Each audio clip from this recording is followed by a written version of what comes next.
Hai Sobat BKN, pelaksanaan seleksi calon pegawai negeri sipil sudah mencapai tahap pengumuman kelulusan, di mana hasilnya terdapat peserta yang dinyatakan lulus dan tidak lulus. Pertama-tama, kami ucapkan selamat bagi kalian yang sudah dinyatakan lulus pada seleksi CPNS ini. Ingat, yang amanah ya. Panitia Seleksi Nasional memberikan opsi sanggah bagi peserta yang dinyatakan tidak lulus seleksi dan merasa ada ketidaksesuaian dari hasil seleksi. Prosesnya melalui situs sccn.bkn.go.id. Setelah melakukan login, maka akan muncul keterangan notifikasi bahwa peserta dinyatakan tidak lulus seleksi. Muncul tombol ajukan sanggah jika peserta ingin mengajukan sanggahan. Mohon pastikan batas waktu atau tanggal akhir masa sanggah. Karena jika sudah melewati akhir masa sanggah, maka tombol ajukan sanggah tidak akan muncul. Peserta diminta untuk mengisi keterangan perihal sanggah. Jika peserta dengan jabatan guru, maka pada perihal sanggah akan muncul pilihan menyanggah nilai cerdik. Namun jika bukan jabatan guru, pilihan tersebut tidak akan muncul. Untuk instansi yang memiliki SKB non-CAT, maka muncul pilihan metode SKB yang digunakan. Pilih yang sesuai, lalu isi keterangan sanggahan pada kolom alasan sanggah. Kemudian peserta diminta untuk mengunggah bukti sanggah dengan format JPEG atau PDF. Pastikan data yang diinputkan sudah sesuai dan peserta dapat mengakhiri proses sanggah. Peserta yang sudah pernah melakukan sanggahan tidak dapat melakukan sanggahan kembali. Silakan menunggu jawaban dari instansi yang dilamar oleh peserta. Sesuai dengan peraturan BKN nomor 14 tahun 2018, peserta seleksi CPNS yang dinyatakan lulus diwajibkan untuk melakukan pemberkasan. Saat ini pemberkasan dilakukan secara daring melalui situs sccn.bkn.go.id. Sebelumnya, peserta diharuskan untuk mempersiapkan beberapa dokumen, di antaranya pas foto terbaru dengan pakaian formal dan menggunakan latar belakang warna merah. Yang kedua, scan ijazah asli untuk lulusan dalam negeri atau ijazah penyetaraan dikti untuk lulusan luar negeri. Dan tentunya persiapkan transkrip nilai asli kalian. Yang ketiga, scan surat pernyataan 5 poin yang sudah ditempel materai dan ditandatangani. Lalu yang keempat, surat pernyataan tidak mengajukan pindah selama 10 tahun, bermaterai dan ditandatangani juga.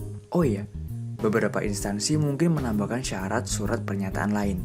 Baca, cermati, dan persiapkan dengan baik. Oke.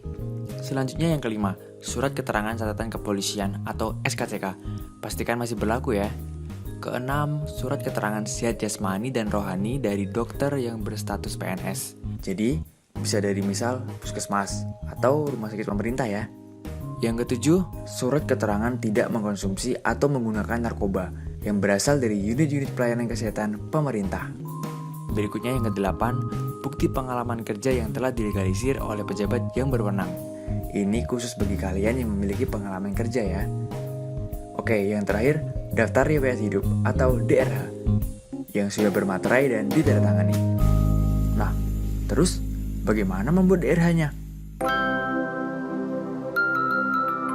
Login melalui situs sccn.bkn.go.id. Setelah login, muncul pilihan apakah peserta ingin melanjutkan mengisi DRH atau mengundurkan diri. Jika peserta memutuskan untuk mengundurkan diri, maka peserta diharuskan untuk mengunggah surat pengunduran diri.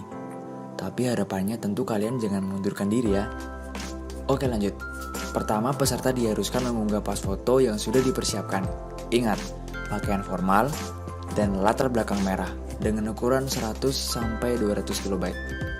Berikutnya akan tampil biodata sesuai yang pernah peserta isi ketika melakukan pendaftaran. Pada bagian ini, beberapa kolom isian sudah tidak dapat diubah. Namun, peserta diberi kesempatan untuk merubah beberapa data yang ada. Nah, pada kolom nama, peserta diwajibkan mengisi nama sesuai dengan ijazah yang digunakan saat pendaftaran, tanpa menyematkan gelar. Sementara untuk gelar sudah disediakan kolomnya tersendiri. Lengkapi data lain yang dapat diubah seperti email, status perkawinan, dan nomor telepon. Berikutnya, peserta diarahkan untuk mengisi alamat. Isi alamat yang sesuai ya.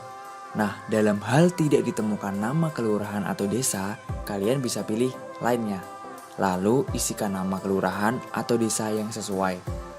Isi semua kolom, jangan ada yang ketinggalan. Dan ingat, selalu baca dan cermati setiap ketentuannya. isi setiap data diri kalian dengan benar. Jika sudah terisi semua, selanjutnya kita akan menuju menu pendidikan. Di sini sudah terisi pendidikan yang peserta gunakan ketika mendaftar, yang bisa diubah untuk dilengkapi. Perlu diketahui, peserta tidak dapat menambahkan tingkat pendidikan yang lebih tinggi dari tingkat pendidikan yang digunakan saat mendaftar CPNS. Selain itu, jika peserta memiliki 2 ijazah dengan tingkat pendidikan yang sama, semisal memiliki ijazah S1 akuntansi dan S1 teknik informatika, sementara yang digunakan mendaftar adalah S1 akuntansi, maka hanya ijazah S1 akuntansi tersebut yang bisa ditambahkan.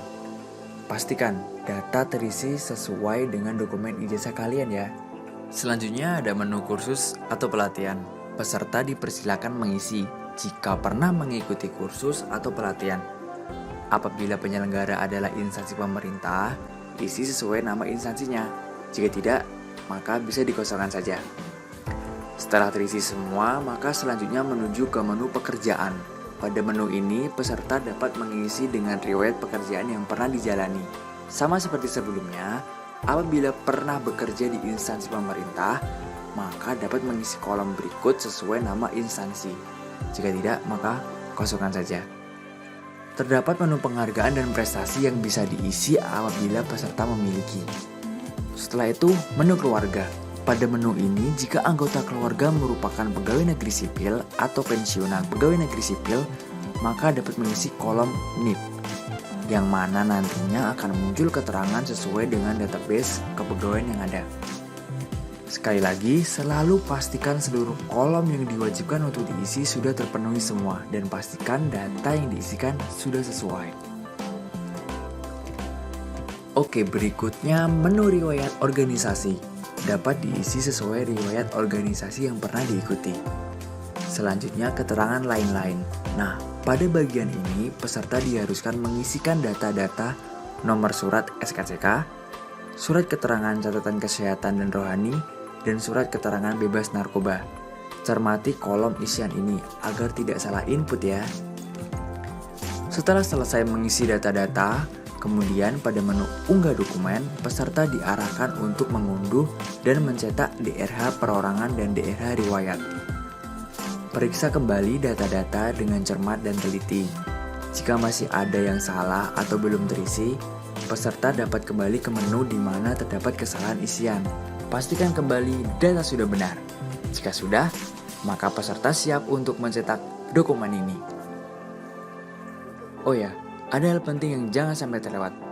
Pada dokumen daerah yang sudah dicetak, terdapat kolom isian keterangan perorangan yang wajib ditulis tangan dengan huruf kapital dan menggunakan tinta warna hitam. Setelah hasil cetakan daerah selesai ditandatangani, peserta diwajibkan untuk melakukan scan atau pindai terhadap 2 dokumen tersebut, digabung dan dijadikan satu file. Hindari memfoto dokumen dengan kamera handphone, usahakan dengan alat scanner. Selain itu, pastikan dokumen yang sudah di-scan dapat dibaca dengan baik, berformat PDF, dan berukuran antara 100 hingga 500 KB. Selanjutnya, mengunggah dokumen. Yang pertama, file scan ijazah. Sekali lagi, ini ijazah asli ya. Kemudian, scan transkrip nilai. Nah, pastikan ijazah dan transkrip nilai adalah yang kalian gunakan saat melamar CPNS.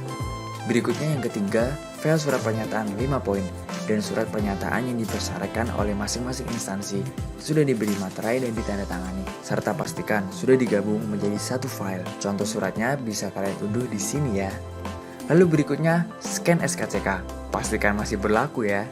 Yang kelima, file scan surat keterangan sehat jasmani dan rohani. Kemudian, file scan surat keterangan tidak mengkonsumsi narkoba. Nah, pada kolom scan bukti pengalaman kerja ini khusus bagi peserta yang memiliki bukti pengalaman kerja yang telah dilegalisir oleh pejabat yang berwenang. Jika tidak memiliki, maka bisa dikosongkan. Dan yang terakhir, daftar riwayat hidup. Ingat, 2 dokumen tadi dijadikan satu file ya. Peserta dapat memastikan lagi apakah file yang sudah diunggah sudah sesuai dengan mengklik tombol lihat. Jika semua persyaratan sudah dilengkapi dan semua data yang diberikan sudah benar, maka peserta dapat mengakhiri proses pengisian DRH ini. Maka akan muncul notifikasi yang memastikan apakah keseluruhan data sudah sesuai. Peserta tidak dapat lagi melakukan perubahan data jika data sudah dikirim. Jadi, pastikan sudah sesuai. Sekarang, proses pemberkasan digital sudah selesai. Selanjutnya, panitia seleksi dan BKN akan memproses dokumen yang sudah diunggah. Ingat, tetap jaga kesehatan kalian dan selalu menebar kebaikan. Kompetisi seleksi CPNS ini bukanlah hal yang mudah. Hasilnya adalah sebuah amanah.